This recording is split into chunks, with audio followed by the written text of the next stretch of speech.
ခါတုန်းကတောင်တန်းနားကရွာလေးတစ်ရွာမှာမင်းထက်ဆိုတဲ့မူဆိုးလူငယ်တစ်ယောက်နေထိုင်နေတယ်။သူဟာတောထဲသွားပြီးအမဲလိုက်ရင်မိသားစုကိုထောက်ပံ့ပေးနေသူဖြစ်တယ်။မင်းထက်ကမူဆိုးဖြစ်ပေမဲ့မလိုအပ်ပဲတရိษံတွေကိုမတက်တဲ့စိတ်ကောင်းရှိတဲ့သူလည်းဖြစ်တယ်။ဒီနေ့မနက်မှာမင်းထက်ဟာခွေးတစ်ကောင်နဲ့အတူတောထဲကိုအမဲလိုက်ဖို့ထွက်သွားခဲ့တယ်။တောနက်ထဲကိုရောက်လာတဲ့အချိန်မှာရုတ်တရက်တရိษံတစ်ကောင်အော်တန်ကြားလိုက်တယ်။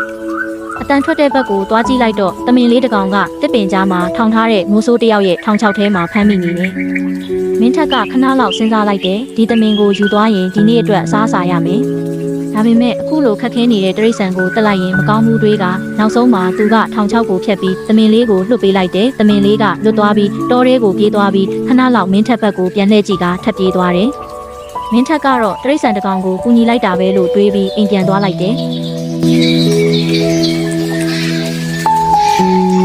ဒီနေ့မှာတော့မင်းထက်ဟာတောနက်ထဲကိုထပ်ပြီးအမဲလိုက်ဖို့သွားခဲ့တယ်။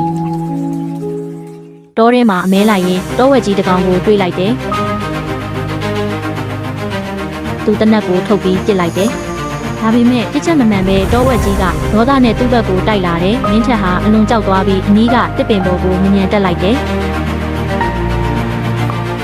ဒါပေမဲ့တောဝက်ကြီးကတစ်ပင်အောက်မှာလှည့်ပတ်ပြီးနေတယ်။အချိန်ကြာလာတော့မင်းထက်ပင်ပန်းလာပြီးအောက်လဲမစင်းနိုင်ဖြစ်နေတယ်။အဲ့ဒီအချိန်မှာရုတ်တရက်တစ်တောဘက်ကနေတမင်တစ်ကောင်ထွက်လာပြီးအရင်နေ့ကသူလွတ်ပေးခဲ့တဲ့တမင်လေးပဲဖြစ်နေတာကြောင့်မင်းထက်အံ့ဩသွားတယ်။တမင်လေးကတောဝက်ကြီးဘက်သို့အတန်ထွက်ပြီးပြေးလိုက်တယ်။တောဝက်ကြီးကတမင်ကိုတွေ့တာနဲ့အာယုံပြောင်းပြီးတမင်နောက်ကိုလိုက်ပြေးသွားတယ်။အဲ့ဒီအချိန်ကိုအတုံးချပြီးမင်းထက်လည်းတစ်ပင်ပေါ်ကနေဆင်းပြီးလွတ်မြောက်နိုင်ခဲ့တယ်။မင်းထက်စိတ်ထဲမှာတွေးမိတယ်။အရင်နေ့ကငါကယ်ခဲ့တဲ့တမင်လေး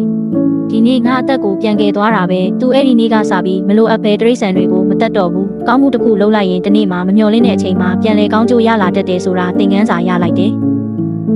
နောက်ထပ်လည်းစိတ်ဝင်စားဖို့ကောင်းတဲ့ပုံမြင်တွေကိုတင်ပေးသွားမှာဖြစ်လို့ channel လေးကိုလည်း subscribe နှိပ်ပေးသွားပါဦးနော်